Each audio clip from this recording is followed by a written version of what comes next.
So I had this crazy concept of metal shaping some side fairings for the Virago. I love metal shaping and this idea was in my head. I didn't want to leave it there, so I decided to start making it, and this is what happened. So when I posted this on Instagram, or at least the first version, the first thing people were saying was, oh, it's gonna overheat. Yes, it probably will overheat if I was to leave it like that, but it was the first version. It was just me mocking up something to try and get an idea of how I wanted it. And then the shape started to morph into something different, and then something different again, which you'll see in this video. And when you see the final design, let me know, do you love it? Do you hate it? Do you still think it's gonna overheat? Leave me a comment and let me know your thoughts. I wanna hear what you have to say. And that Instagram post was pretty damn popular. It got well over 500,000 views.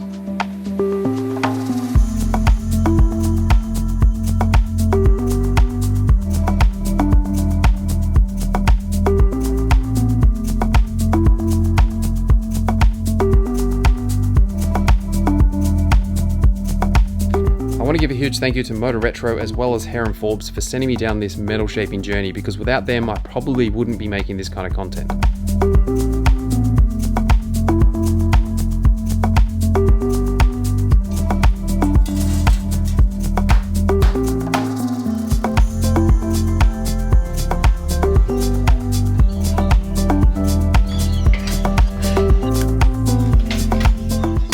Just a quick little update interruption. I wanted to share some stuff with you. The first one is I've been working on some stuff for about 2 years now off camera, and it's due to get released fairly soon, hopefully. So that's really exciting. As you can see, there's a bike behind me. That's an XJ650. That's one of many bikes that have just recently arrived. One is a CB250. Another one is going to be a K100. I'm sure a few of you are going to love that. There's some machinery in the background there, which I haven't even mentioned yet. So I'm probably going to do a workshop tour. If you want to know or see that, let me know in the comments. Anyway, that's all I'm going to say. Let's get back into it.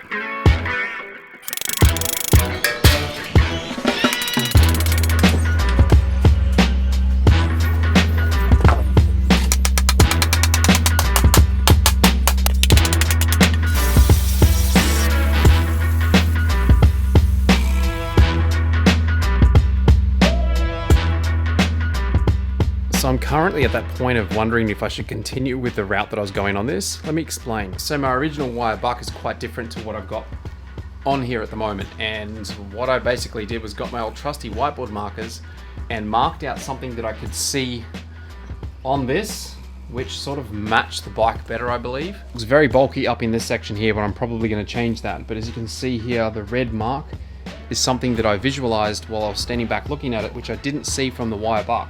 Question is, do I continue with this design, which I know is going to look probably good, or do I try something that I think is going to look better? So I've just gotten this bike back from a motor camping adventure, and one of the things that I just wish I had was more storage, and this is a perfect place to put it. So if you want to see a video on how I do that or how I make one of these things, just let me know. And if I do a combination between metal and leather or canvas, that would be pretty damn cool.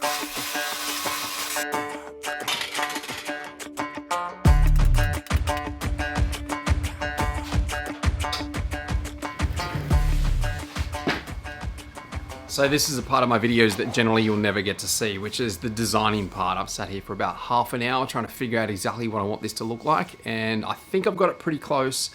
Still probably going to change it, I would say, after I get that next step done, but it's just a process. It's just what you have to do. And what I find works best when you're designing something like this is just walk away. Either walk away or sleep on it and wake up the next day and then come back to it and you've got a fresh set of eyes. In my case, I just went and made a coffee, came back, and then I sat there for a minute and I was like, you know what, I think I've got it. See, I've drawn a little insert design in here, something that I'm going to figure out later, but it was the front that was the main part that was puzzling me on how to make that work. So let's cut this up and see what it looks like.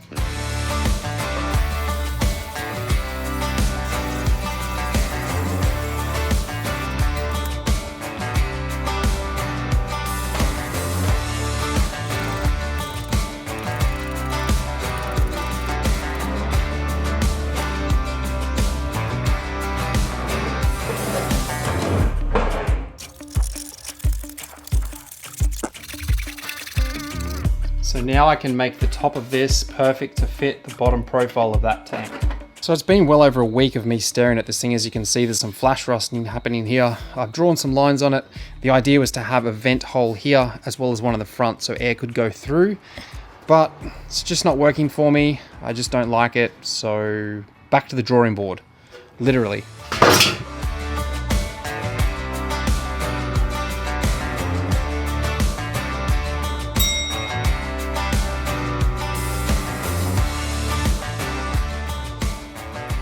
So here's yet another design. I've actually put some masking tape on this one. I've stood back and had a look at it. I'm not really feeling this one either. I'm getting closer to the design that I want, but just haven't quite got there yet.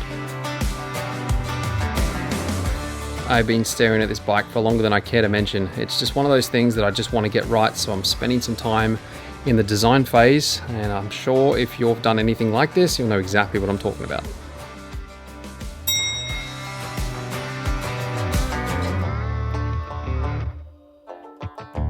I found these shears to be probably the easiest way to cut sheets down to a manageable size, and they're really inexpensive too.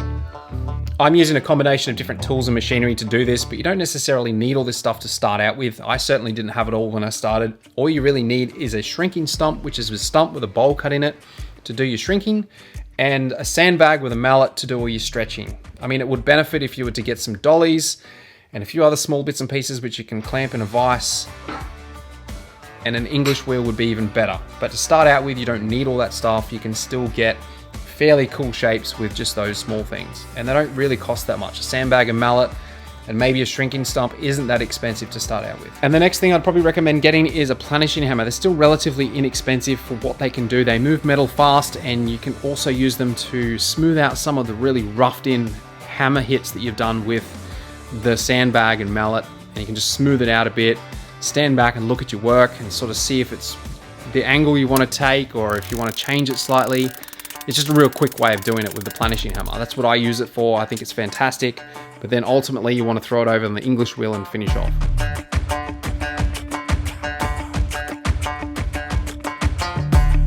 So this is how it ended up. I freaking love it. I still need to do a little bit more to it, a bit more shaping, but let me know, should I make another one? Do you love it? Do you hate it? Do you think it's gonna overheat? Leave me a comment and let me know. And don't forget to check out this video here next. It is only roughly shaped at the moment before I actually finish it and then make one on the left-hand side, but you may also notice something else that I'm currently working on as well. So make sure you subscribe because I've got heaps of cool content still to come.